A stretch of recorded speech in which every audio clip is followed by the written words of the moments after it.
Welcome to Fosbury Flop, a podcast for the crazy ones who are not fond of rules. A podcast about the geniuses who change the world. De Labels, professor of the National Institute of Physical Education of Catalonia, or founder and director of Complex Systems in Sport Research Group, are too small to describe Natàlia Balaguer. She applies complex systems approach to understand human behavior in sport. From her wisdom have emerged great professionals. Works like Training or Synergizing, Network Physiology of Exercise, and books like Biological Intelligence. She doesn't provide recipes or methodologies, but ways of thinking to empower her pupils to create their own. This is what she did to me. I was looking for simple answers, and she changed my gaze with complex questions. I will be grateful to Natàlia all my life. This conversation is in Spanish. You can watch it with English subtitles in the YouTube video of the episode. Natàlia Balaguer, gracias por venir a Fosbury Flop y bienvenida. Muchas gracias, Martí. Se me hace un poco raro hablar contigo en castellano, pero vamos a intentarlo. Bueno, sí, es una cuestión compleja, la lengua, a quien llegamos, pero bueno, intentamos expresarnos lo mejor que podamos y que esto pueda contribuir a cuanta más gente mejor. Esta es la intención. Gracias. Me hace mucha ilusión tener esta conversación contigo, a la vez que me pone muy nervioso. Te conocí primero como profesora, ya me habían hablado muy bien una vez tenía que empezar tu asignatura. La mentora de Rafael Pol, muy bien. Después te conocí como tutora de trabajo fin de grado y luego te tengo como mentora ahora que ya no tengo relación con la universidad. Y siento que tengo tantas cosas que a ver qué emerge de esto. Bueno, esto a mí también me pone un poco nerviosa. No sé si voy a dar la talla con tantas expectativas, pero vamos a intentar hacer algo. A mí me resulta muy, muy curioso que primero te conozco, digamos, la Natàlia profesora. Después empecé leyendo papers, libros y conocí un poco más la Natàlia académica. Después, cuando me seguiste con toda la mentoría, aconsejándome continuamente, ya pude conocer un poco más la persona, pero creo que es un poco lo que nos falta a los que hemos llegado a ti a través de la vía académica, diría. Y a mí me viene a la cabeza siempre, ¿cuál es el primer recuerdo, la primera memoria de Natàlia Balaguer en relación con el movimiento, con el deporte? Pues en el patio del colegio, jugando a baloncesto después de comer. Esos partidos de baloncesto no los olvidaré nunca, son los inicios de todo, porque, quizás también se lo debo, pues mi padre también allí estuvo con el deporte, él fue campeón de España de lucha grecorromana, y el deporte siempre se ha puesto muy en valor en mi familia. Y de alguna manera, pues en el colegio, estos colegios religiosos que te empujan hacia practicar deportes, ahí en este patio del colegio yo aprendí a jugar a básquet. Luego sí que me llevaron a un club, pero aquello que aprendí en el patio del colegio que nadie me enseñó. De hecho, a veces decían, tenemos entrenamiento. El entrenamiento consistía en que la entrenadora hacía de árbitro de un partido. Ese era el entrenamiento. Pero yo recuerdo que estos recursos motrices adquiridos en el patio después de comer, es decir, cuando hacíamos la digestión, además, esos recursos fueron los que me permitieron llegar cuando mi condición física, etcétera, no apuntaba a nada de eso, pues jugar en primera división femenina, estar luego en la selección, en fin.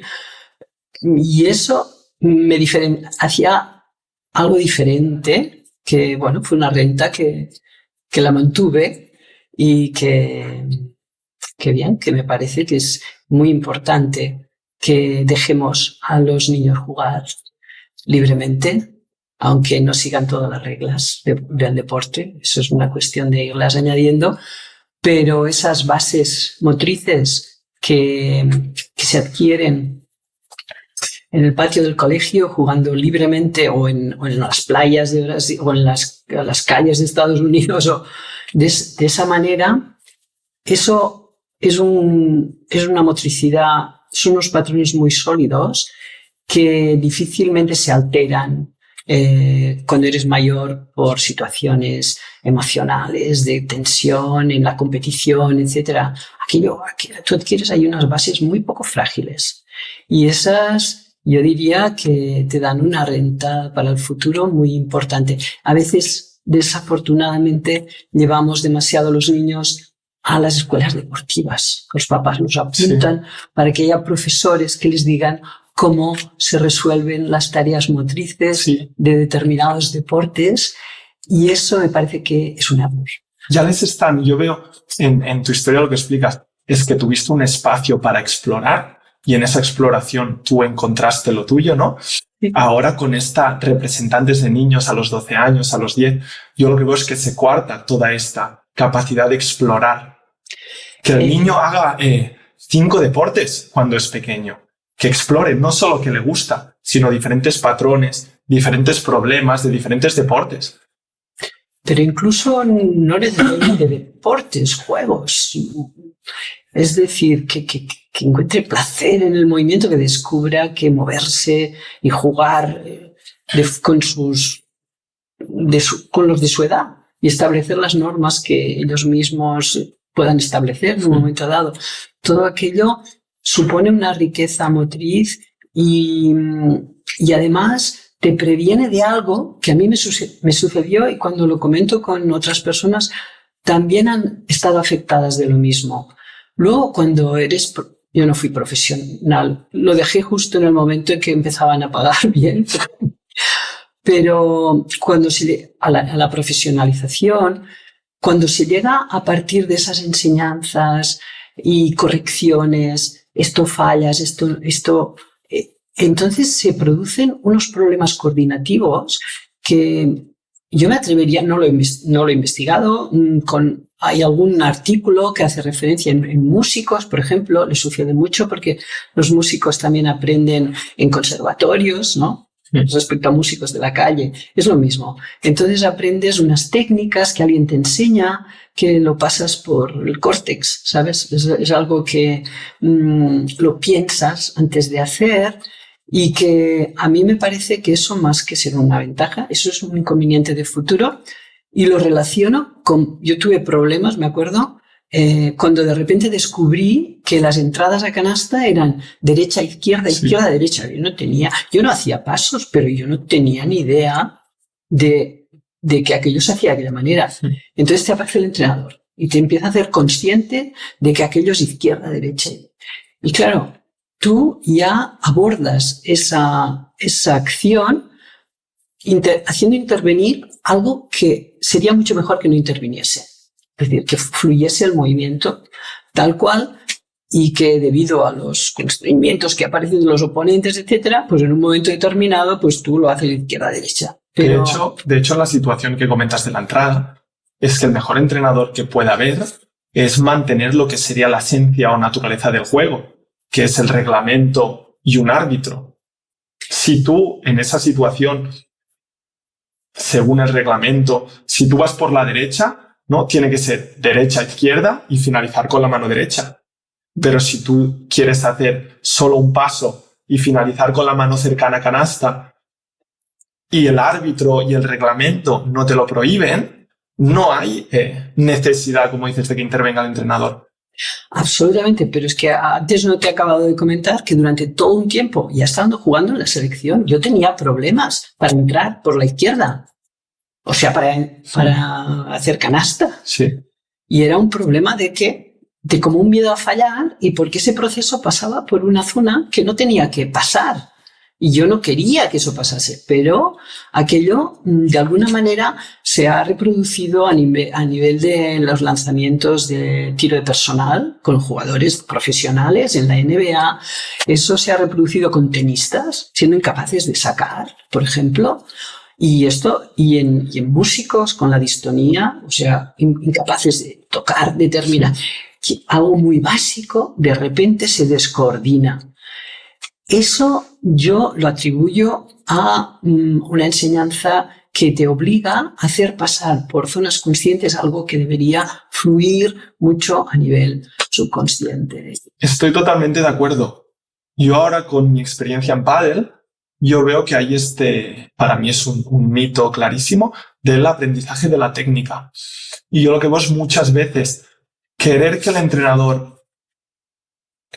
el jugador haga la técnica que el entrenador tiene en su cabeza que es la buena, hace que el jugador deje de parar atención a la información que es verdaderamente significante en el juego para parar atención en la información que quiere el entrenador. Y ahí es cuando hay parálisis by análisis y fracasamos. Sí. Y además se abren unos circuitos que no deberían estar abiertos.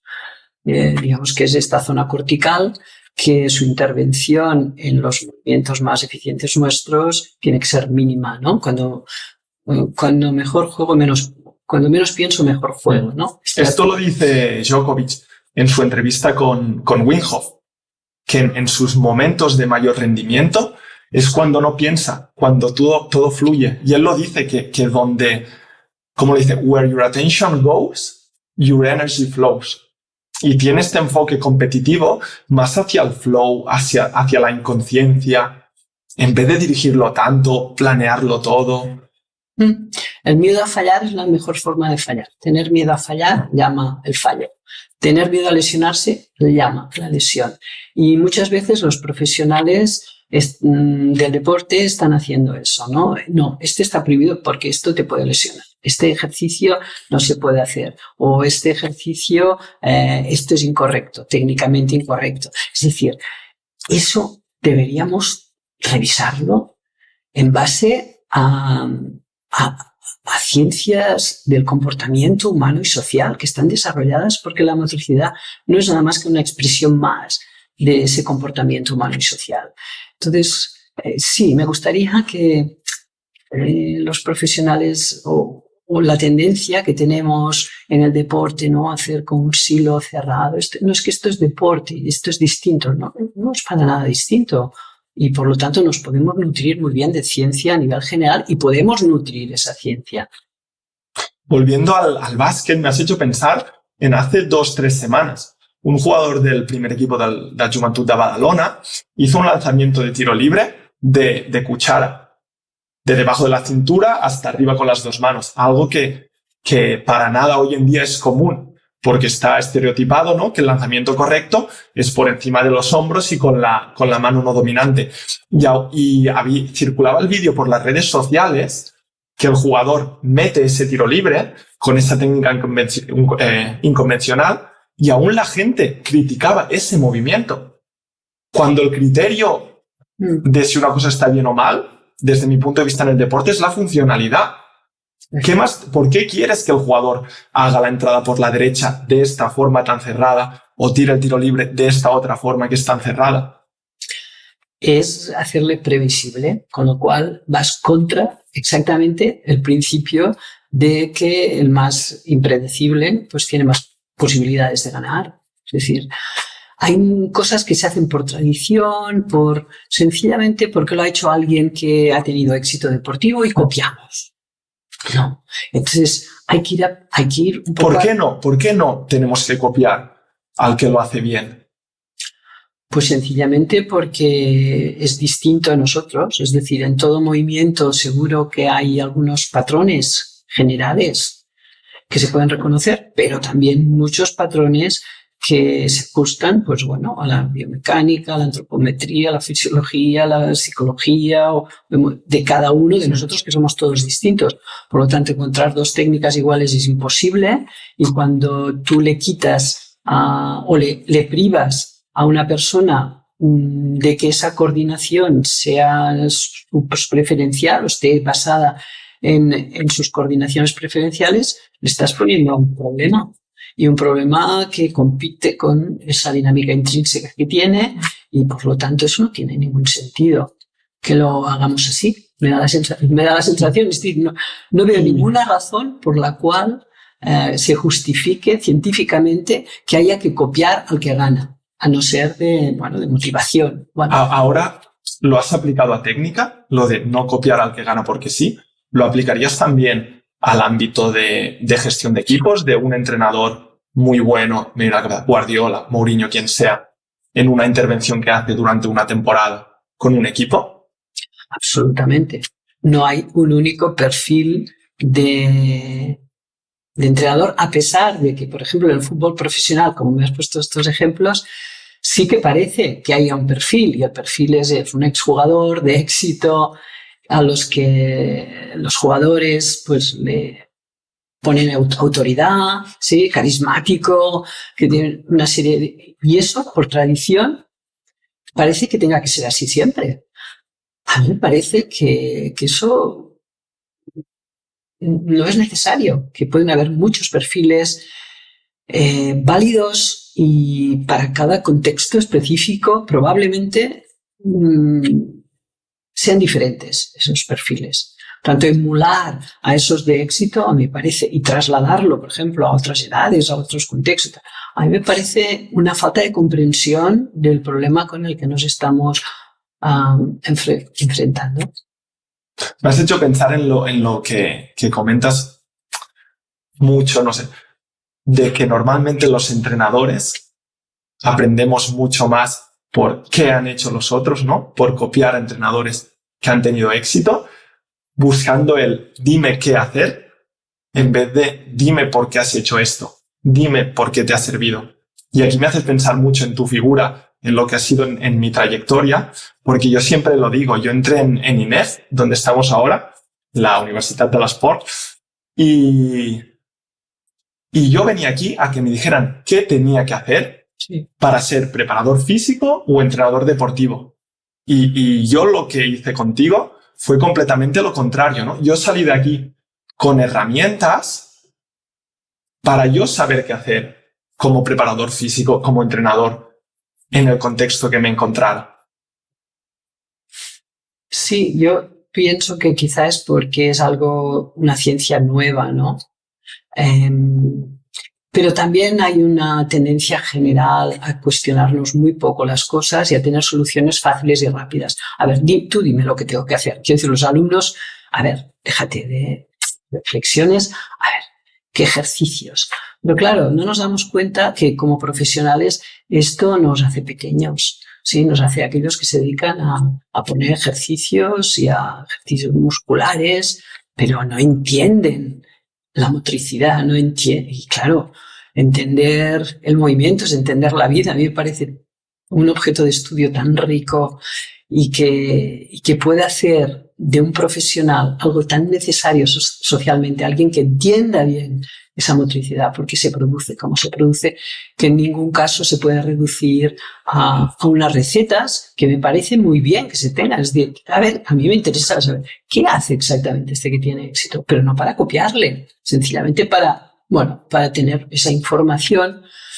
Y entonces eso de ir copiando modelos es muy típico, copiar a los que tienen éxito, copiar de la medicina, por tanto prescribimos ejercicio como los médicos prescriben medicamentos, ¿sí? Es decir, vamos copiando a profesionales que a veces pues también tienen que actualizar sus supuestos. ¿Y por qué no nos vamos a ciencias más básicas para establecer nosotros mismos cuáles son esos supuestos y huir de ese copiar, o sea, de esa fase de copiar?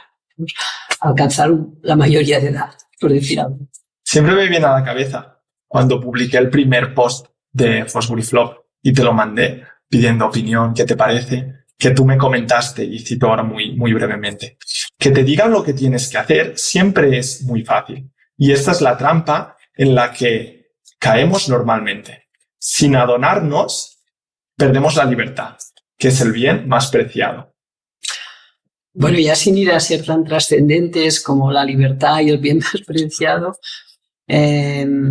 sí, perdemos la oportunidad. O sea, sí, fácil, una respuesta fácil y rápida nunca te da margen de aprendizaje. Entonces, si vamos buscando algo fácil y rápido, pues caemos también en medicina, ¿no? Bueno, pues con este fármaco se me quita el dolor de cabeza. Lo que no sabes es que este dolor de cabeza igual después es más intenso o igual después necesitas 2 pastillas en vez de una, es decir, tu umbral de dolor se va a modificar a partir de eso. Eso ya no, nadie te lo cuenta. Entonces, estamos bajo este engaño, ¿no? De tomar soluciones fáciles y rápidas. Y como no tenemos tiempo, vamos con mucho ruido en nuestras vidas, etcétera, vamos tomando todo esto sin hacernos cargo de qué consecuencias tiene. Es decir, todo lo que hacemos y estos efectos a corto plazo, a medio o largo plazo, suelen ser totalmente contrarios. Y eso, pues nada, si no paramos atención, pues me parece que sí, no aprendemos, ¿no? De nosotros mismos, de la vida y de gestionar esas situaciones. Me ha gustado mucho que has dicho que hay la tendencia actual de no cuestionarse nada. Debes al grano, dime qué hay que hacer y yo lo haré. Pero tengo la sensación contigo que eres todo lo contrario. No sé si estás de acuerdo o no. Vas un poco más allá, rascas un poco.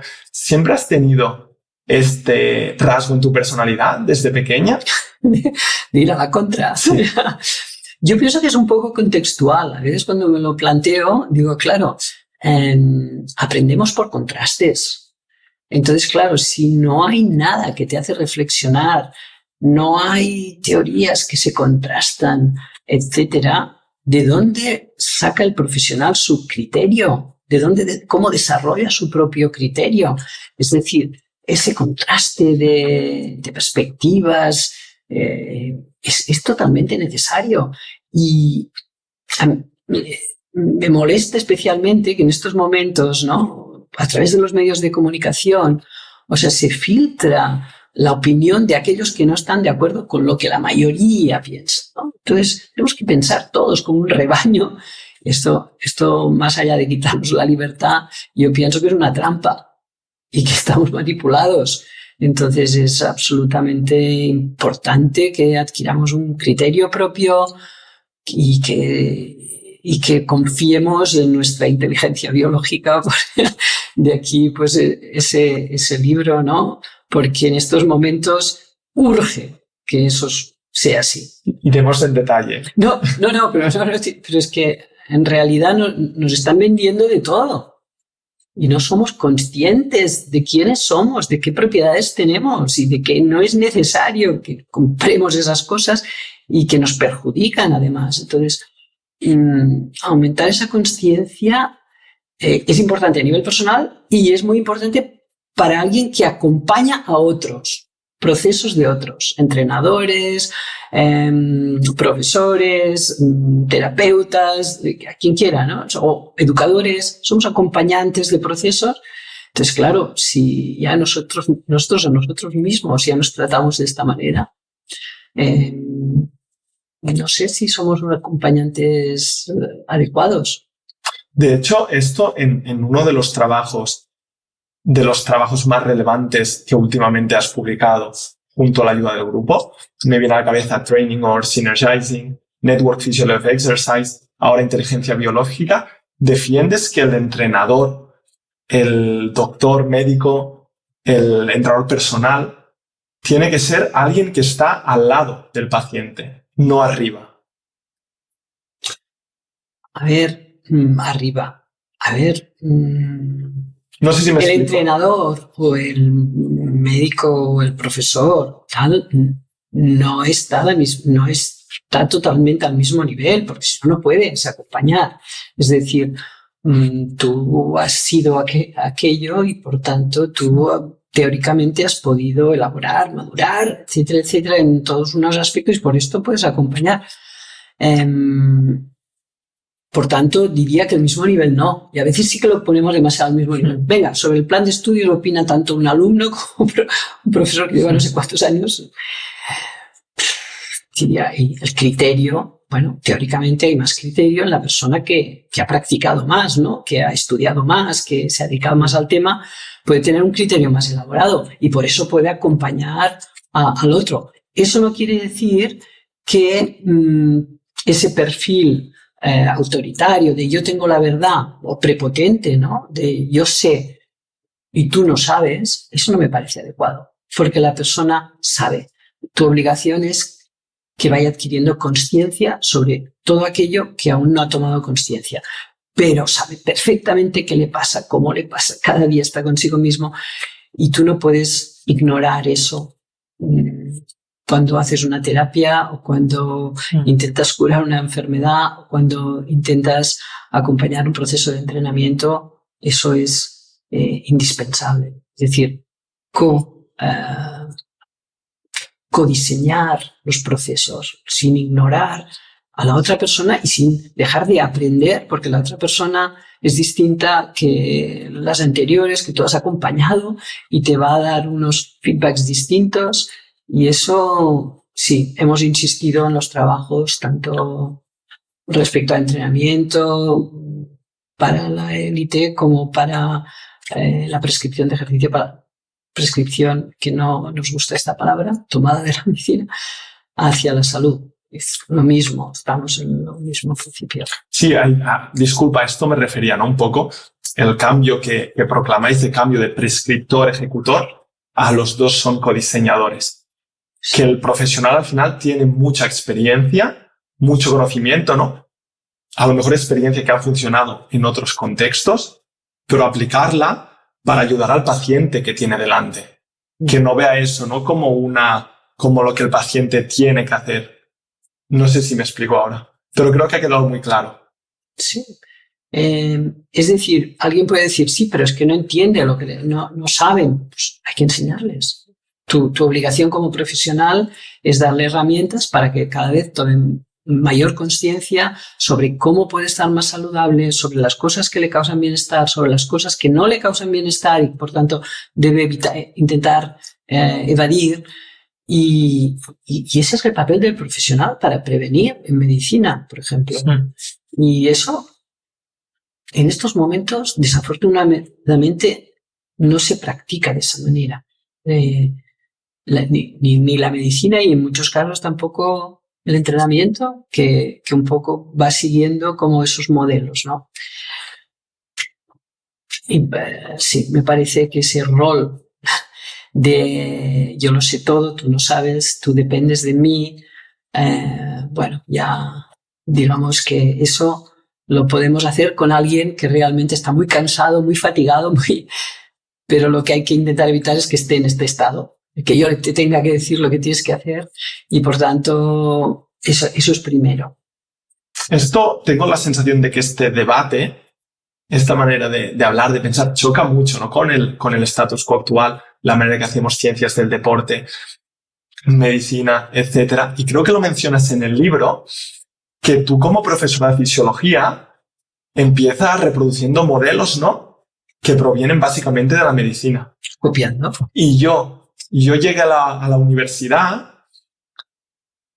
tu asignatura era Fisiología del Ejercicio 2, y yo me esperaba entrar a clase y empezar a escuchar qué si mitocondrias, qué si ATP, qué si el ciclo de Krebs. Y me encontré una clase de complejidad, de sistemas complejos y también de un poco de fisiología, ¿no? Y aquí yo te pregunto, ¿cómo llegas, ¿no? Al doctorado, de estudiar la carrera del doctorado, y después de pasar desde lo que es reproducir modelos de medicina, copiar, a irte un poco a la antítesis, que no es para nada común, como serían ciencias de la complejidad, perspectivas, sistemas complejos? Pues a través de personas que me han hecho pensar, pues de otros profesionales que ya se han planteado esas cosas que yo no me había planteado. Yo estaba investigando sobre la fuerza.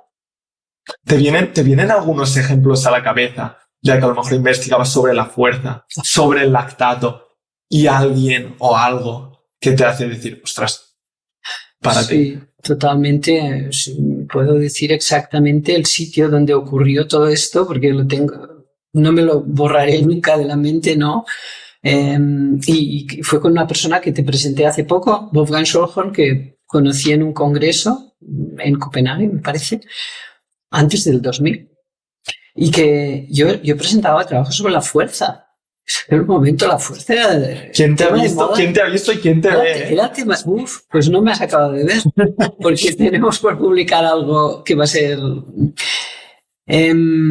sí, estábamos haciendo la fuerza y de hecho organizamos, me acuerdo, una especie de jornada de posgrado, al final de un posgrado de fuerza que dirigí con Julio Tous, con todos ellos. Y el posgrado me acuerdo que acababa con una especie de jornada, 300 personas apuntadas, llamamos a Pavo Comi, a Berkoshansky, bueno, todos los de fuerza, sí. Carmelo Bosco. Es decir, para que estar totalmente inútil. Pero también empezó a venir Wolfgang Schonholz, que fue el que me preguntó, ¿y tú por qué haces estas repeticiones? No.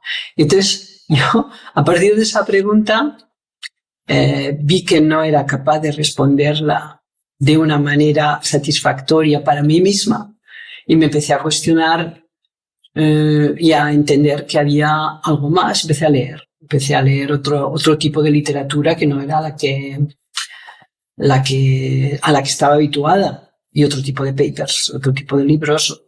Y bueno, entonces ya la crisis fue profunda y ya no pude nunca más echar hacia atrás, marcha atrás.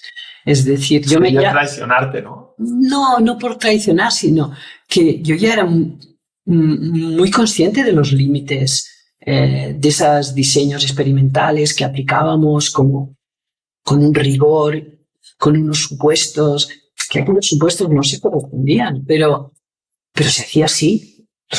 Los médicos lo hacían así, los que yo conocía investigaban, hacían así, y por lo tanto salirse de ahí no me parecía como factible, pero descubrí que hay otro tipo de investigación muy, muy seria y quizá que no está aplicada a la medicina, desafortunadamente. Y entonces, bueno, me pareció que esas barreras entre disciplinas son un inconveniente para nutrir el conocimiento. Y entonces, bueno, hacia el aprendizaje motor, que eran los que aplicaban ya todas estas, la complejidad había llegado para saltarse un poco a Piaget y todo esto, ya se aplicaba allí. Entonces, pues aprendizaje motor, bueno, pues es que lo siento, es que lo tengo que explicar. Pues, quiero decir que no, a los alumnos no les puedo seguir contando lo mismo. Y fue complicado, porque claro, yo daba fisiología. Y la fisiología, como muy bien has dicho, pues se asocia a las mitocondrias, a la bioenergética y a la bioquímica de la contracción muscular. Pero te diré más, o sea, eso no es fisiología. Y eso lo digo en el libro, o lo sugiero, porque tampoco se puede decir a veces las cosas así tan rotundas. Pero es exactamente, esto es biología celular, cuando hacemos toda la célula muscular y todo lo que estudiamos, o biología molecular, es decir, cuando nos dedicamos al ciclo de Krebs, a todas las vías energéticas, etc. Por lo tanto, quizá quien no hace fisiología... La fisiología es la única rama de la biología que trata de síntesis e integración. Por lo tanto, a mí me parece que la fisiología debe integrar. Y integrar supone no fragmentar, supone no estudiar solo determinados niveles microscópicos para entender qué sucede a nivel de la acción. Entonces, explicar fenómenos del deporte no se pueden explicar limitándose a esos aspectos bioenergéticos. Ahora iremos a nuestras queridas ciencias ómicas, pero no he evitado pensar en la frase de Richard Feynman, creo que es, perdón, que dice que un fracaso es una actualización, que no está para nada mal descubrir que yo estaba equivocado, de que yo pues daba una teoría que a lo mejor está y cambio. Pero creo que lo que a ti te sucedió en ese momento no es lo más típico en ciencia, donde a lo mejor alguien descubre que está equivocado y en vez de reconocerlo y cambiar, busca nuevas pruebas para confirmar lo que él ya creía, publicar o perecer, uno de los temas de los que habla Rafael Pol en su tesis. Porque desafortunadamente en la academia se nos presiona a publicar, se nos presiona a... Y claro, publicas mucho más fácilmente si estás en los temas de moda, eres más citado cuando tu investigación está en esos temas de moda, te dan más proyectos, te becan más proyectos si estás en estos temas de moda. Por lo tanto, si tu valor está puesto en ascender con más currículum, pues a tener una acreditación más alta universitaria, etcétera, optar por esa otra vía en la que pues que no optas, pero tuve una gran fortuna. Igual que seguir encontrando personas que no solo me hacen preguntas, pero que también ponen valor en el conocimiento por sí mismo. Y así me parece que debe ser el perfil de un académico.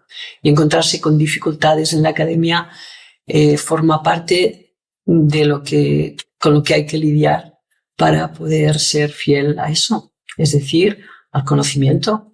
Y bueno, he tenido la posibilidad de encontrar en el camino a acompañantes con los que he compartido investigación, etcétera, que tienen estos valores por encima de los demás. ¿Quién te viene a la cabeza? Bueno, me viene mucho a la cabeza, si hablamos de sistemas complejos, Robert Hristowski. Para mí es un académico, es alguien absolutamente excepcional de un país en el que la investigación en una facultad en que todo eso no se hace, hecho de forma autodidacta y que contagia ese tipo de energía que para nada yo renunciaría a esa. Porque ¿cómo diste con Robert? Porque yo lo veo citado en muchos papers, en el grupo hablan de él. Yo nunca he tenido la suerte de conocerlo como he conocido a otros, pero me genera mucha curiosidad. ¿Qué pasó? Pues te comentaré, cuando estaba con todo esto de la complejidad y no sabía ni dónde estudiar, cómo aplicarlo al deporte. De hecho, la primera tesis que aplicó al entrenamiento deportivo fue aquí, porque al deporte no se aplicaba, se aplicaba, pues, bueno, el aprendizaje motor, como mucho, así. Decidí organizar un congreso, invitar a Jan Erbarjam, invitar a Wolfgang Schölholm, invitar a Scott Kelso, ¿sí? A ver si los pongo juntos y de alguna manera pueden inspirar qué hacemos en el deporte con todo eso, ¿no? Entonces ese congreso, que estaba organizado para el 2001, falló porque hubo el atentado de las Torres Gemelas en septiembre, el 11 de septiembre, y lo tuvimos que desconvocar. Pero yo me acuerdo que, claro, yo ofrecí ese congreso a ver quién se apuntaba, ¿no? Y tuve un primer inscrito al congreso. Y nunca me olvidé de su nombre. Robert Hristowski fue el primer inscrito al Congreso de Sistemas Complejos. Y luego no se hizo el congreso. Robert Hristowski no pudo venir al que finalmente el 2003 se hizo. Bueno, yo me olvidé. Pero un día en un congreso en Múnich, me acuerdo, alguien presentó y el nombre a mí. Y al final digo, tú eres Robert, ¿sabes? ¿Tú eres Robert Hristowski? Bueno, desde aquel momento, no sé si en 2006 te estaba hablando así, hasta la actualidad. Compartimos todo tipo de charlas orientadas a entender mejor fenómenos relacionados con la actividad física del deporte y hemos codirigido diversas tesis y bueno, y ahí sí eso. Bueno, por lo tanto, sí que es alguien a quien yo debo mucho de lo que en estos momentos hago. Y que estas cosas no se pueden hacer solo. Es demasiado difícil. Es decir, necesitas un soporte de grupo, ¿no? Que cuando no vas en la línea que va todo el mundo, necesitas este grupo, ¿no? Donde te sientes en familia, donde no te critican, sino que valoran eso. Cuando todo el mundo va en contra, ¿no? Tú ves que a lo mejor aún hay esperanza. con el soporte de gente como Robert, ¿no? Que empujan desde atrás. Y más personas, es decir, todos los colaboradores, todos los doctorandos con los que seguimos publicando, seguimos trabajando. Es decir, ese grupo de personas que tampoco han podido tirar para atrás. Una vez se han metido en el fango, que ahí ya no puedes volver para atrás. Se lo dije a Raúl del grupo catalán Mishima. Me gusta mucho una frase de una canción que para mí es lo que me ha pasado con Ciencias de la Complejidad, que dice en catalán: quien ha begut en tindrà set tota la vida. Quien ha bebido tendrá sed toda su vida. Que una vez lo has probado, es lo que te digo, pues es que tirar para atrás es traicionarte, yo lo veo a ti mismo y a los otros. Porque es intentar ver el mundo, entenderlo, racionar desde un punto de vista que no... Es que no es posible, es que no Exacto, es una opción. que no lo hace posible. No es una opción. Y además, como está muy viva, las ciencias de la complejidad van avanzando, o sea, es que no se termina nunca esto. Es decir, que vamos cada Siempre vez... dices que es el principio de la película. De las ciencias de la complejidad. Aplicadas al deporte, por supuesto. Es decir, lo único que hacemos es aplicar algo que se aplica en diversos ámbitos, en diversas disciplinas, al mundo del deporte. Nada más. Es decir, que no... Entonces, lo que sería... ¿Qué dirías? ¿Ciencias de la complejidad? ¿Perspectivas, sistemas complejos? Vamos a decir perspectivas, sistemas complejos. Lo que ofreces aplicándolo al deporte es un modelo mental, una metodología, una manera de hacer, de entrenar. No, para nada. O sea, la metodología de los sistemas complejos, eso... No. No es una receta. No, ni una metodología. Hay una comprensión, hay unos supuestos de principios de adaptación distintos de los que la fisiología convencionalmente tiene, que son los principios de cibernética clásica que asumen el funcionamiento del organismo, el funcionamiento de una máquina. Entonces, sencillamente, si todos aceptamos que no somos máquinas, que todos lo sabemos, somos sistemas complejos, aquí nadie diría que no, pues vamos a incorporar esos principios, esos supuestos de cómo funcionan, cómo se adaptan los sistemas complejos, y a partir de aquí vamos a plantearnos las intervenciones. Es únicamente lo que hacemos. Y por lo tanto no hay una metodología no. Eso es una comprensión del fenómeno distinta que te lleva a generar nuevas metodologías. Algo así. Un criterio que te empodera. Una manera de pensar que te da herramientas. Lo describiría mejor. Sí, es que te abre un mundo distinto de formas de abordar cualquier tipo de proceso en deporte que no se asemeja a lo que ha habido antes. Esto es lo que veo. La palabra continuamente, términos como tradición, reduccionismo y lineal, repetidos en lo que son tus trabajos y con una mala fama. ¿Qué cambia respecto a estos métodos que decías que vienen desde antes de la tradición? Una perspectiva a sistemas complejos. ¿Qué supuestos cambia radicalmente? Estos supuestos de cómo se adapta. De cómo se adapta este sistema. No utiliza solo mecanismos de feedback y controladores o centros reguladores como un termostato. No funcionamos así. No somos eso. Entonces vamos a incorporar esas propiedades para estudiar mejor cómo nos adaptamos y entender mejor qué pasa, por qué pasa, anticipar mejor en qué contextos puede pasar, en qué contextos no es tan esperable que ocurra. Entender mejor los problemas. Eso es lo que me parece que un profesional es importante que haga. Muy importante que haga. Sí. Me viene a la cabeza el ejemplo del principio que comentabas jugando a básquet, ¿no? Que la entrada a canasta es derecha-izquierda y finalizas. Yo desde fuera te ordeno, eres un termostato, yo toco esa tecla y tú haces eso. Y lo repites muchas veces. Sí, cuando si lo viéramos desde un punto de vista más complejo, ¿no? lo que decíamos antes, el jugador, básicamente respetando el reglamento y poniendo la figura del árbitro, es capaz de encontrar sus soluciones. Sí, por supuesto, totalmente.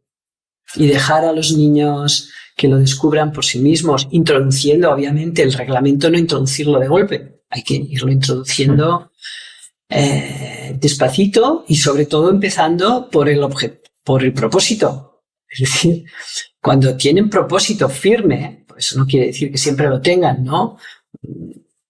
Pues el fin de semana iba a haber un partido de niños de primero, de primaria, que tienen 5 o 6 años, recién 6 añitos.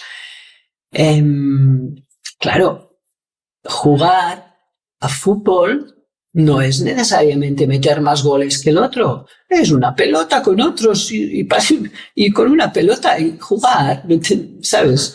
Incluso yo recuerdo un hito mío viendo un partido de un hijo mío de handball. Dice, ¿y por qué le quiere robar la pelota si están jugando? ¿Sabes? Es decir, obviamente ellos no pueden empezar sin tener propósito, pero en cuanto el propósito es claro, van a encontrar maneras para llegar al gol, conduciendo o pasando, si les va. Es decir, eso lo van a descubrir de forma totalmente, y ya que el aprendizaje va a ser muy sólido. Me viene a la cabeza una de tus frases que me quedó grabadas, que era: solo necesitas un objetivo y un contexto. Entonces son capaces de encontrar las soluciones. Sí. Muchas veces tengo la sensación que, hablando de entrenadores, les hacemos hacer las cosas a los jugadores con el objetivo de que hagan lo que yo quiero. Entonces es cuando el entrenador tiene que estar castigando, sin parar de gritar, porque hacen lo que él quiere. Por supuesto.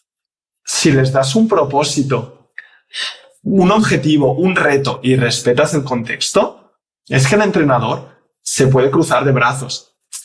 Y ahora me gustaría clarificar, ¿no?, que a veces entendemos estas metodologías más alternativas como que jueguen y me quedo cruzado de brazos. No, yo les pongo el objetivo, el contexto, y a partir de ahí, cruzado de brazos, con los brazos abiertos, les ayudo. Pero con el objetivo que sean funcionales. Sí, colaboras en ese proceso como observador externo de lo que vas viendo y puedes aconsejar alguna cosa para que prueben, etc. Ese propósito firme no es tan claro siempre, porque a los niños los matriculan en las escuelas deportivas los papás. Por tanto, que un niño acuda a una escuela de fútbol, a la escuela de un club de fútbol, no es ninguna garantía que quiera aprender fútbol, etcétera, ¿no? Los papás quieren. Entonces te encuentras, pues, con comportamientos disfuncionales, lógicamente. Pues, bueno, socializarse, yo qué sé, a compensar, pues, toda la inmovilidad que han tenido anteriormente, a desfogarse, van a 1000 cosas. Pero cuando algún objetivo es suficientemente significativo para un humano, tiene un peso suficiente, incluso un peso que está vinculado a su supervivencia. Mira, hemos llegado de ser organismos unicelulares, es decir, no ser ni tan solo células, moléculas. Hemos llegado, para sobrevivir, a transformarnos en lo que somos. Imagínate quiénes somos, qué propiedades tenemos. Vamos a crear nuevas propiedades. Es decir, en el futuro los humanos tendrán propiedades que ahora no tenemos, por adaptaciones a contextos nuevos, etcétera, etcétera. Por tanto, ahora esos contextos deben ser suficientemente significativos. Siempre paso el vídeo este del bebé que descubre la reptación, pero primero le plantean acceder a una torre. Bueno, la torre se cansa pronto, pero luego le ponen una pelota pequeñita, roja, que aquello sigue. Y ahí, no sé, supongo que lo has visto porque lo paso, este vídeo me encanta. Y ahí realmente saca todos sus recursos para coger ese balón. Y lo consigue. Con la práctica, no hay más. Hablando de vídeos, me viene a la cabeza una imagen de un campo de hierba con una valla y que pone un símbolo que pone: no cruces el campo a menos que lo puedas hacer con 9 segundos. porque el toro lo cruza en 10. Y a veces uso este paralelismo, ¿no? Y me acuerdo ahora que has hablado de vídeos, uno que nos mostraste, de una bicicleta que si tú girabas para la derecha, la rueda iba para la izquierda. Y comparaba a un adulto el tiempo que tardaba en adquirirlo y un niño. Bueno, resultaba que el niño lo aprendía mucho más rápido, pero lo que me llamó la atención de ese vídeo es que el adulto decía, vale, yo probé, hice el experimento, tardé no sé cuántos meses y ahora lo quería comprobar con un niño. Entonces se lo dije a mi hijo y, como si no hay motivación, si no hay objetivo, no nos movemos, le ofrecí $100. Y no sé, si el padre lo ha dicho en 7, el niño lo hizo en 2. Solo esta intención, ¿no? Objetivo de estar alineado, tener un propósito, es lo que nos cambia completamente el... No sé si los $, sería en ese caso, significativo para este niño. En ese contexto, me parece que le ofrecía algo más de un viaje, bueno, algo de los astronautas, no sé, alguna cosa ahí vale. Me parece. Sí, por supuesto. O esa motivación interna por conseguir más grados de libertad para tener más posibilidades de supervivencia, más posibilidades de acción. Por eso se levantan para coger más cosas, ¿no? No solo las que están en el suelo, sino que... Y andan para acceder a más. Y todo eso está profundamente ligado a mayores posibilidades de supervivencia. Y eso lo hacen de una forma absolutamente instintiva. Y aplicándolo al deporte, poniéndole un propósito al equipo, al jugador, ¿qué significa más posibilidades de supervivencia? En la competición. Yo tengo más posibilidades de supervivencia en la competición, pues cuando voy ganando y si tengo un enemigo, mira, no hay nada mejor. O sea, un oponente es las mejores garantías de que va a haber cooperación, vas a formar equipo allí. Los oponentes. Entonces, a veces pienso también que ese concepto de cooperación, competición no se entiende suficientemente. La competición ideológicamente está considerada algo malo, los niños no tienen que competir, por ejemplo, etc. A ver, o sea, estamos constantemente compitiendo, no necesariamente contra otros, pero con nosotros mismos para tener más posibilidades de supervivencia. Y no me cabe duda de que los humanos, si tuviésemos un peligro externo a nosotros, los humanos cooperaríamos para vencer eso. Eso me ha hecho pensar en el libro Rule Makers, Rule Breakers, que explica la rigidez de las normas sociales de cada país. Y básicamente el criterio es que depende de las amenazas que a lo largo de la historia han atravesado. Pero siempre pone ejemplos de que culturas que son más débiles, más loose, que dicen en inglés, y más rígidas, siempre cooperan cuando hay un gran objetivo, un gran enemigo delante. Y ahora hace comparaciones con el cambio climático, crisis energéticas, de cómo, a pesar de todo lo malo que viene, seguramente estos grandes problemas nos harán juntarnos. No, a mí no me cabe ninguna duda, ha sido toda la vida así. O sea, yo recuerdo también, pues, el final del mundo se anunciaba en aquellas épocas, Nostradamus, no sé qué decir. Es una constante, ¿no? Ponernos miedo. A veces poner miedo en la gente es una forma de conducirla hacia donde quieres conducirla. Y yo diría que la confianza del humano ante los retos, que sean, tiene que ser mucho más grande de la que hay ahora. Pues porque la historia nos lo dice, nos lo evidencia. Y por lo tanto, bienvenidos los retos para crecer. Y si no hay retos, pues no hay crecimiento. A mí me dio mucha seguridad cuando descubrí una de las propiedades que también se mencionan en el libro, como es el comportamiento subóptimo, ¿no? Que al final nos adaptamos a las demandas de nuestro entorno. No tenemos necesidad a gastar más. Sí. Por un principio de economía, no de supervivencia. Pues si las demandas son bajas, yo solo voy a dar un poco más. Ahora, si las demandas son altas, es cuando realmente yo me voy a tener que adaptar y yo voy a desarrollar mi verdadero potencial. Pues sí, exactamente. Entonces, delante de eso sí que tengo la sensación de que la sociedad actual y la generación de jóvenes actuales, ¿no? Que están como llevados, los hemos llevado así, que no, sobre todo que no se frustre, que no sé qué, que no sé, sí, todo esto, que no tenga dolor, sí, una fragilidad, eso entrena una gran fragilidad. Y en cambio, pues aquellos que están bajo condiciones duras crean recursos nuevos. Y bueno, pues, eso, ¿no? La vida fácil promueve la decadencia social y las condiciones difíciles, como las guerras, han promovido siempre desarrollo. Tiempos duros crean hombres, no sé cómo es la frase. Sí. Y me parece un poco tópico, pero siempre pienso en estos conceptos y tengo la duda de un poco de razón deben tener. Es así. Bueno, no sé, quiero decir... Un poco como lo que comentaba Rafael Pol el otro día, ¿no?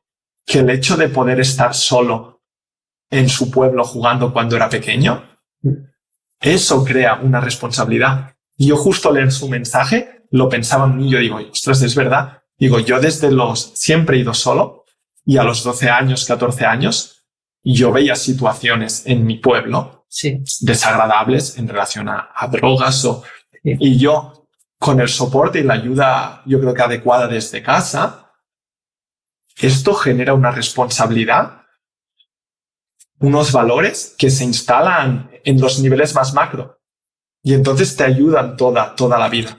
Y esto se lo estamos quitando. Sí. Yo, por supuesto, los que habéis tenido la fortuna de pasar la infancia en estas condiciones, tenéis una ventaja sobre los demás para enfrentar. Es decir, sois más, vuestro estado de forma, más posibilidades de supervivencia.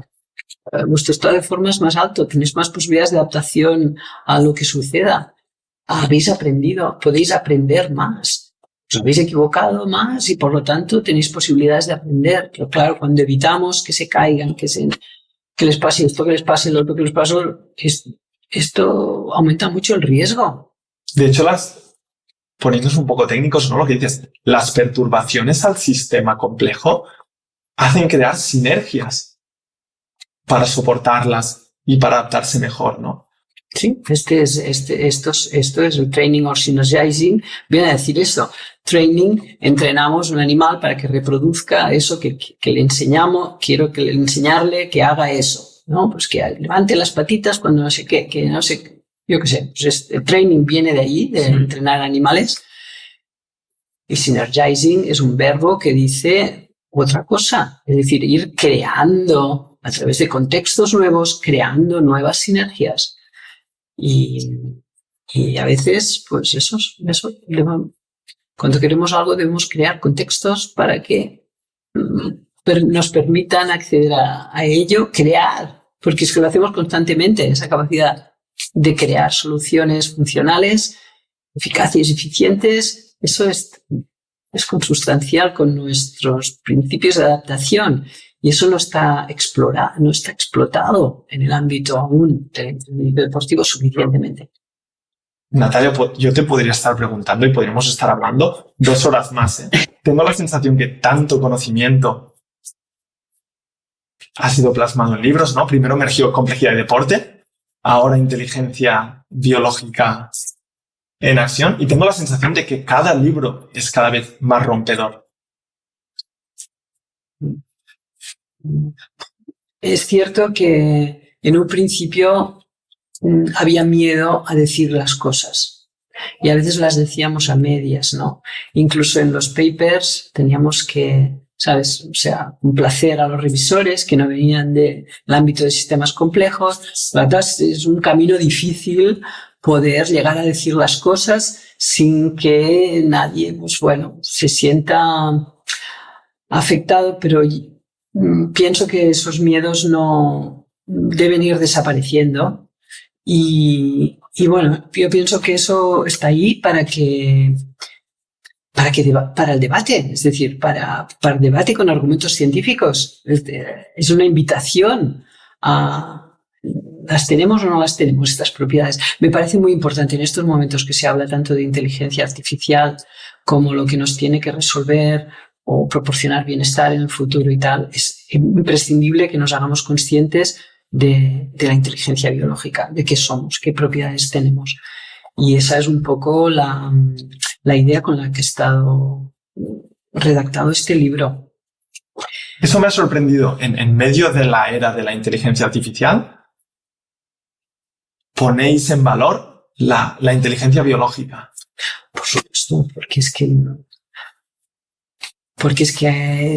a mí me parece triste que un artilugio técnico me tenga que decir si he dormido bien, no he dormido bien, si tengo que hacer más ejercicio, menos ejercicio, etcétera. Es decir, ir a caer en que ese artilugio nos dirija nuestras decisiones como si nosotros no fuésemos capaces de integrar toda una serie de información que tenemos de forma continua, día tras día, etcétera, etcétera, y gestionar las situaciones con las que nos encontramos de acuerdo con esa consciencia interoceptiva que podemos tener. Entonces, ¿por qué invertimos tanto en inteligencia artificial y no se invierte en inteligencia biológica, por ejemplo, en que seamos conscientes de que la tenemos, pero también en cómo desarrollarla, ¿no? Eso me sorprende. A lo largo del libro comparáis muchas capacidades, ¿no?, que la inteligencia biológica tiene, pero no tiene la inteligencia artificial. Al final, inteligencia artificial podríamos hablar de machine learning. La que más me sorprendió es la de conciencia introceptiva, que tiene la inteligencia biológica y no tiene la inteligencia artificial, y más énfasis le ponéis. De momento, la inteligencia artificial no tiene determinadas propiedades, no sé, en el futuro van avanzando. Pongo en duda de que pueda llegar a estos niveles, porque cada pieza de esa inteligencia, porque claro, cuando hablamos de inteligencia biológica no nos referimos solo a conciencia interoceptiva, nos referimos a que cada una de nuestras piezas de las que estamos hechos es inteligente y tiene esas mismas propiedades que están en el libro. Es decir, esas propiedades no son del organismo en conjunto, son de cada una de las piezas de las que estamos hechos. Claro, las placas metálicas, los cables, los tornillos de un robot, sí, no son inteligentes hoy por hoy, sí. Entonces, no sé cómo esa capacidad de aprendizaje que tienen, sí, pueden aprender, pero esos límites están ahí y esa profundidad adaptativa marca claramente la diferencia hoy por hoy. Y estamos lejos. Y a nivel de lo que es ciclo, percepción, acción, claro, todo esto somos extraordinarios comparados pues con esos robots que hacen muchas cosas y que van avanzando. Pero qué manía tenemos con las máquinas. En el training or synergizing, por ejemplo, me viene a la cabeza romper con la percepción del atleta como máquina. En el Network Physiology of Exercise, lo mismo, conceber el cuerpo humano que funciona como una máquina. Y ahora igual, en vez de dar valor a estas propiedades, a esta inteligencia que dices, pues a la inteligencia artificial y a los pulsómetros, y etcétera, etcétera. Pero Martí, hay un negocio detrás de esos artilugios técnicos que no lo hay detrás de promover el desarrollo de esa inteligencia biológica. Esto está claro. Entonces, los valores en nuestra sociedad, el poder económico es el que rige el mundo y los intereses económicos son los que mueven a la población para satisfacerlos. Y eso es así. Entonces, pasa eso. Pero bueno, para eso pienso que está la universidad, estamos los académicos, alguien que puede pensar fuera de la caja, ¿no? Que se le da licencia para dar todos estos mensajes y la responsabilidad de hacerlo, social de hacerlo. Esa es un poco la idea del libro. Y también para ofrecerlo a los estudiantes de segundo para que... Aquí están los apuntes para estudiar. Si es tan complicado estudiar eso, bueno, pues aquí tenéis un acúmulo de esos principios, eso que estábamos estudiando, está aquí recogido. Me gustaría preguntarte, esto si no te gusta luego lo cortamos, cuando pienso en inteligencia biológica y Natalia Balaguer, me viene a la cabeza tu anécdota en el dentista. Un dentista que te dijo, al final te tendré que dar la razón. Pues ¿Esa es una manifestación de inteligencia biológica? A ver... ¿Me estoy confundiendo yo un poco? A ver, esa anécdota yo pienso que ha llegado mucha gente por el otro día también. ¿Te gustaría explicarla? En Cádiz la explicar. No tengo ningún problema en compartir esa experiencia, que finalmente es una experiencia... yo pienso que el dolor tiene una función, es una señal que avisa, y anular el dolor, que a veces pues muchos médicos, yo estoy aquí para que tú no pases dolor, te voy a anestesiar. Yo no quiero que me anestesien. ¿Sabes por qué? Porque yo quiero contribuir a esa inteligencia biológica. Si anestesio las señales que me está dando mi organismo, evito poder aprender. Reduzco mi memoria y esa memoria de la siguiente generación. Donde hay una responsabilidad detrás de todo eso. Y en el caso del dolor, además, a mí me parece que es algo que si reflexionásemos sobre eso, habría más de una persona que pediría ir al dentista y sin anestesia. Intervención sin anestesia. ¿Por qué? Porque el tiempo en el que soportas un dolor tremendo son, ponle, minutos, pocos, de eso, insoportables, pocos minutos, pero es que inmediatamente después el centro del placer y el dolor están cercanos, de alguna manera, pero es que después tú te encuentras totalmente bien. Es como cuando tienes partos al natural, es lo mismo. Y aquello es insoportable, pero inmediatamente después tú eres la persona más feliz del mundo. Incluso te invade serotonina. Es decir, ahí hay hormonalmente hay toda una serie de cambios. Yo no cambio aquella experiencia por nada. Es decir, y te vas a casa feliz.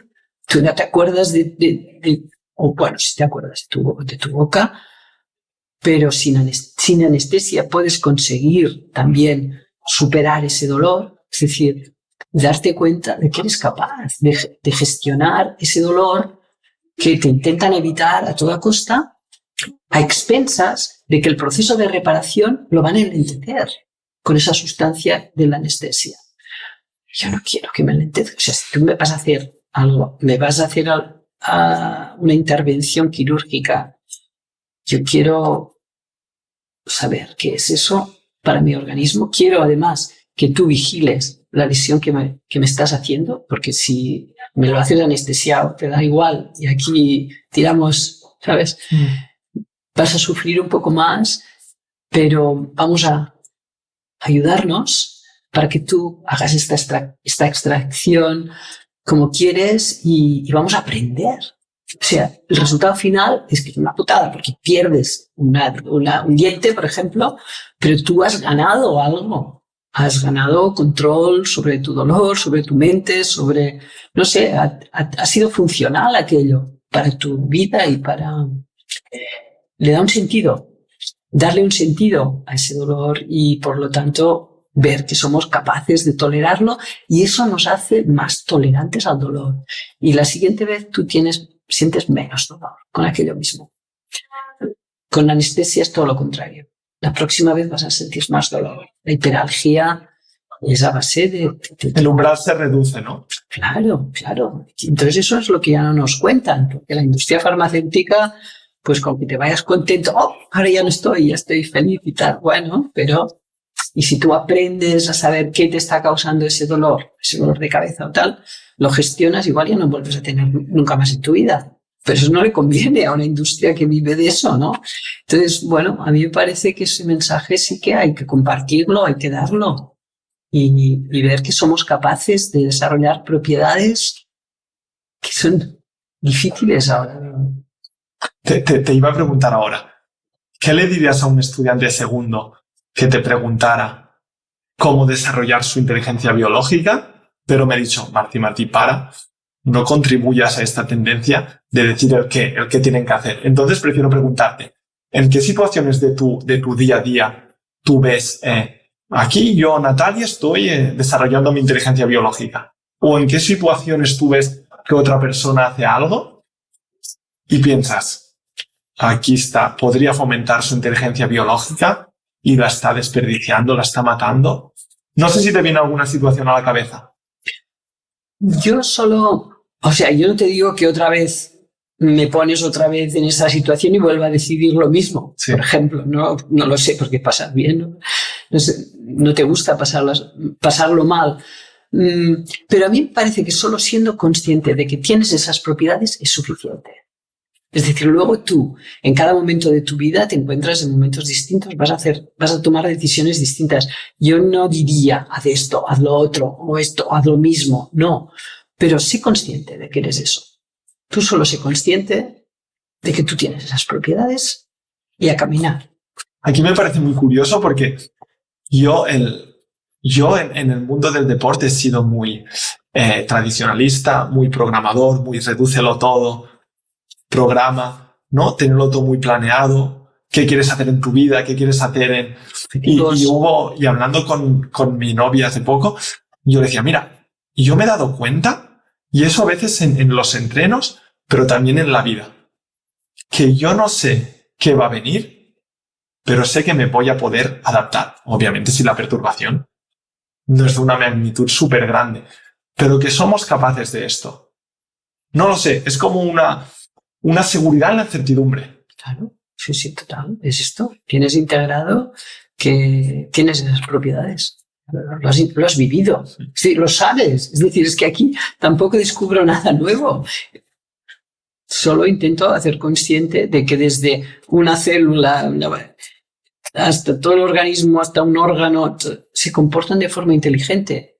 Y esas propiedades están ahí y lo hacen estos órganos, lo hacen esas células, constantemente. Solo intento que seamos conscientes de eso, pero tú ya lo sabes. Pues no te sorprende porque ya lo has vivido, pero ayuda que alguien, pues a nivel académico y tal, te dé otro tipo de mensaje, cambia tus creencias, ¿no? Es decir, en la universidad tenemos una función y es esa, ¿no?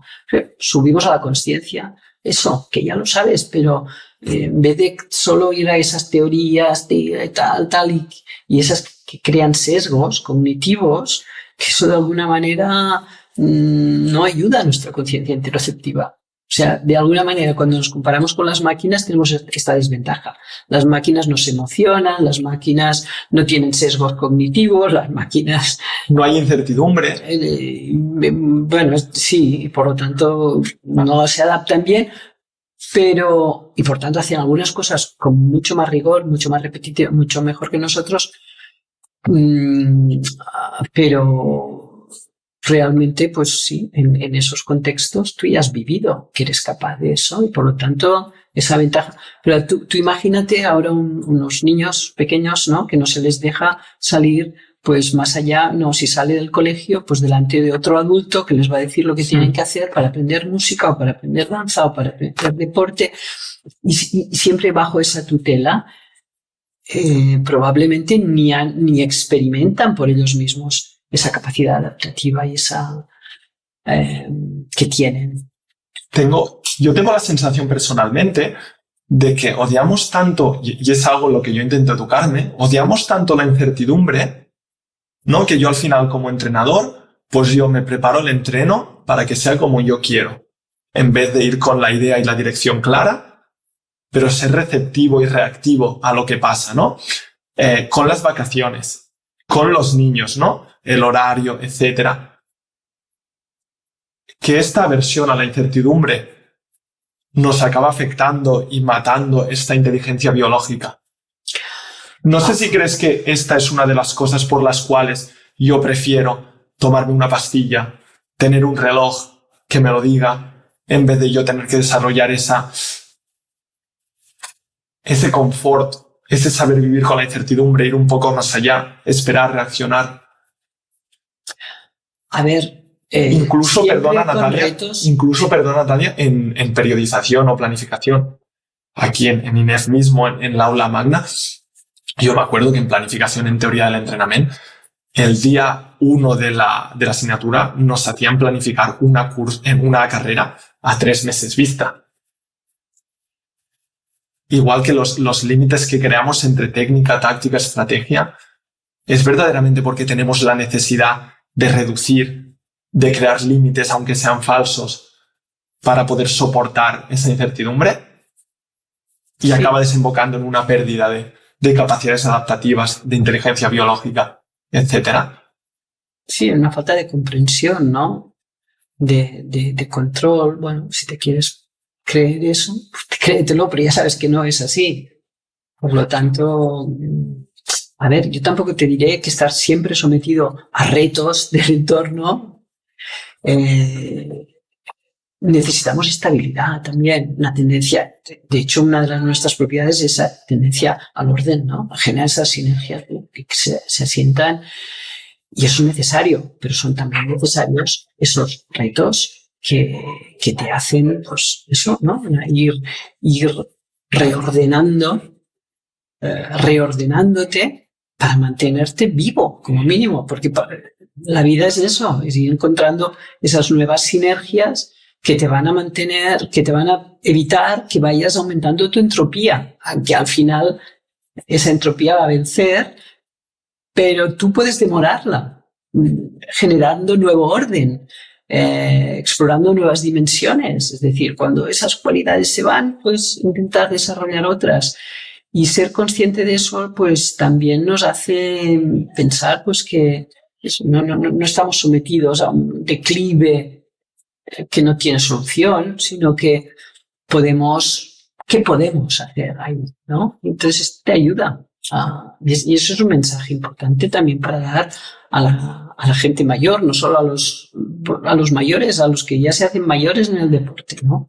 Es decir, tú estás perdiendo esto, pero tú puedes estar ganando esto y esto otro y puedes seguir compitiendo a un cierto nivel porque eres capaz de incorporar esas nuevas dimensiones, crear esas nuevas sinergias que también favorecen ese rendimiento. Por eso yo veo tan necesario lo que hablamos de perspectivas y sistemas complejos, aceptarlo, esta manera de pensar, ¿no? Ahora a mí me viene a la cabeza. Yo creo que uno de los grandes impactos que tiene es tú a la que te das cuenta que es un sistema complejo, cómo funciona, interaccionan componentes, emergen propiedades colectivas. Y esto se hace por autoorganización. No necesitas un actor externo que regule este proceso. Tú aquí ya te das cuenta un poco. Habrá incertidumbre, lo que sea, pero el sistema en el entorno va a interaccionar y si hay un objetivo de la supervivencia, cualquier otro objetivo, por autoorganización va a emergir posiblemente algo positivo. Y el hecho de conocer esto ya te hace mejor vividor con la incertidumbre. Como por ejemplo, ¿no? el hecho de yo como entrenador cambiar mi rol, de que yo no tengo todas las respuestas, porque el deporte es una entidad dinámica que cambia a lo largo del tiempo en vez de estática, yo puedo poner un objetivo y un contexto, ¿no? Y yo si fuera un entrenador tradicionalista diría, vale, pero yo aquí necesito decirles qué tienen que hacer. Pero haber aceptado y tener esa mentalidad de perspectivas y sistemas complejos, yo sé que no sé qué va a pasar, pero como es un sistema complejo en un entorno y con un objetivo, se va a autoorganizar y va a encontrar la manera para encontrar esas soluciones.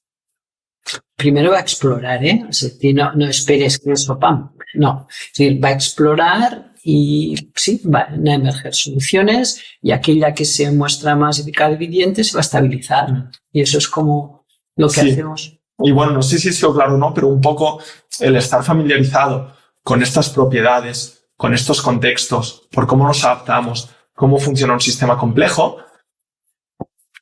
aprendes a vivir, te diría yo, pues la incertidumbre que hay en el día a día, la variabilidad, etcétera, pues aprendes a abrazarlo y que no haya ningún problema. Por supuesto, abrazadísimo. son oportunidades para aprender. Las dificultades son oportunidades para aprender. Sí. Y a veces suena tópico, pero creo que tiene mucha más verdad de la que nos... Total. Si te pones a analizar cómo has aprendido esto, es a partir de dificultades bienvenidas muchas veces, ¿sí? Es decir, que no hay que vivirlas en negativo. Evidentemente, si hay tantas dificultades que estás ahí ahorcado, pues no. Bueno, esto es la intensidad de la perturbación, ¿no? Sí, hay que... Sí, y en ese sentido... Buscar inestabilidades que no nos maten, ¿no? Que nos ayuden a llegar a un estado estable superior. Buscar retos con sentido, con significado.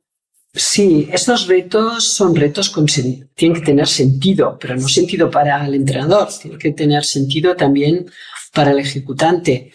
Por lo tanto, muchas veces los propios ejecutantes, cuando están muy alineados con el objetivo, son los que mejor pueden descubrir cuáles son estos retos. Es decir, sí. Que saben qué es aquello que aún no llegan a hacer bien, o por lo tanto son fantásticos codiseñadores de planes de entrenamiento.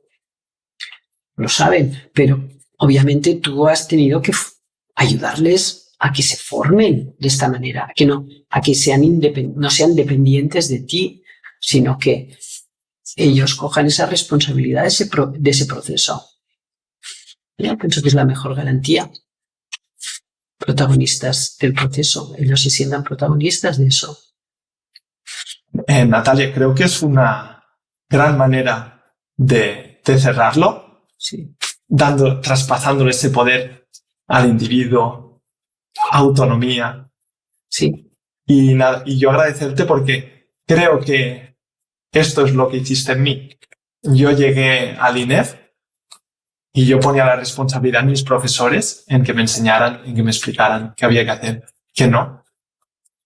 Y tú hiciste un poco lo contrario, ¿no? Pusiste la responsabilidad a mí, me educaste en tener mis herramientas y buscarme mis soluciones, y me sirvió en el deporte y me sirvió luego en la vida. Fui capaz de cambiar de baloncesto por pádel, etcétera, y me ha transformado la mirada. Yo espero que la charla que hemos tenido hoy haga lo mismo con todos los oyentes que podamos tener, que abran el Training or Synergizing, que se compren tu libro, que se lean el Network Physiology of Exercise, no para que encuentren las respuestas tus respuestas, sino para empoderarles a encontrar las suyas. Ha sido un placer. Muchísimas gracias, Natalia. Muchas gracias, Martí. A veces siembras y no pasa nada, pero a veces siembras en un terreno que está suficientemente abonado. Eso es lo que sucede cuando de repente descubres alumnos de estas características que crecen y que es un placer, da sentido a la vida académica. Esto lo sé yo, pero yo creo que no lo sabe mucha más gente, que los contenidos que se ofrecen en Fosbury Flow, yo creo que no serían posibles si yo no hubiese pasado por lo que fue Fisiología 2, integración del ejercicio, y una mañana que yo tenía que elegir tutora de trabajo final de grado, yo no tenía nada claro, pero vi la primera lista Natalia Balaguer y dije, pues sí. Y bueno, yo llegué muy verde. La beba antes, sí. En el orden alfabético, o sea, fue una... El mérito a tu padre. Pero no lo que ha llegado a cambiar. Así que te lo agradezco yo, y supongo que todos los que le encuentren valor a esto te lo agradecerán también. Agradecidísima de que lo compartas, porque eso pues me llena de satisfacción de que pueda servir de algo esto. Es el sentido último de lo que hacemos. Gracias. Gracias, Natalia. Gracias.